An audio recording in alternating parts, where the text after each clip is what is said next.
keep him in front of you. All you want to do is keep him in front. Hit you with that spin. Yeah, they just challenge yourself. Hey. You got that, right? Are you watching closely?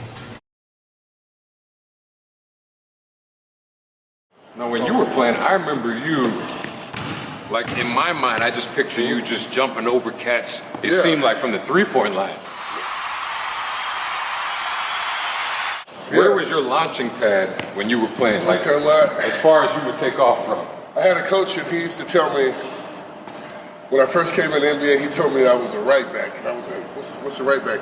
And he would say, yo, when they pass the ball to you, pass it right back to them. So he was like, don't shoot the ball unless you can dunk it. So I would always get a little distance to it. They would throw me the ball, and I would just take off. From where though? My whole deal was to get, when you see this paint, it was just to get my foot in the paint. The evolution of the big man. Let's get into that. What it was to what it is. The evolution of the big man is deteriorating. It's really deteriorating, and the evolution of the big man is the guard now. The big man has become the guard, and I think...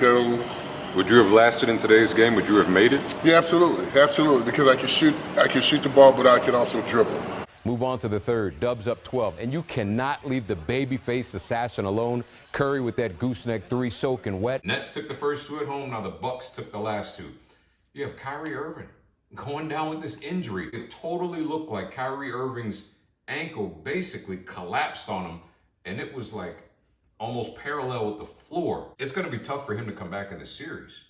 He's the type of player where he totally depends on stopping on a dime, crossing somebody up, being extremely shifty with the ball and his body movement. And then Marco Bellinelli finds J.J. Redick in the corner, the sweet three, soaking wet. They close out the first quarter ahead. Rookie sensation Ben Simmons behind the back pass a la Magic. Embiid embarrasses Aaron Baines, puts him on a poster. University of Kansas and Cameroon stand up. It's really great to come to Seattle. I'm really sorry that the Sonics aren't still here. The city has grown so much. So much has happened here. You know, it's become such a world-class city, even more so than it was, you know, during the days when I was playing. You know, it's just gotten better. That's NBA champion and the league's all-time leading scorer, Kareem Abdul-Jabbar. He played in more than 1,500 games over his 20-year career, devastating his opponents with his graceful skyhook. Jabbar is well aware of the Sonics' legacy in Seattle. We're talking greats like Lenny Wilkins, who played for the team and coached them to their only title in 1979. There are others also, like Spencer Haywood, Gary Payton, Shawn Kemp, and more recently, Kevin Durant. The history they leave behind only magnifies the absence of an NBA team right now. If Seattle and Washington State were to get a professional basketball team, it would get all the support. Every time I have come here since the Sonics left, I hear the nostalgia, and people wish that they could watch their own team.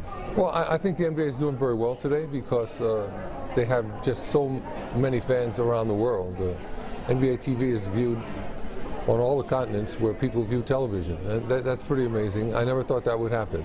Which only makes sense that an NBA team returns to Seattle, a world-class city known for its diverse community. If it should happen and it comes together where Seattle can get a franchise, it'll be a success from day one. And Lord knows I really want a team to come to Seattle so I can go and enjoy the game and watch it in person. What's up, guys? We're just minutes away from tip-off between the Orlando Magic and the Portland Trail Blazers. And you know what?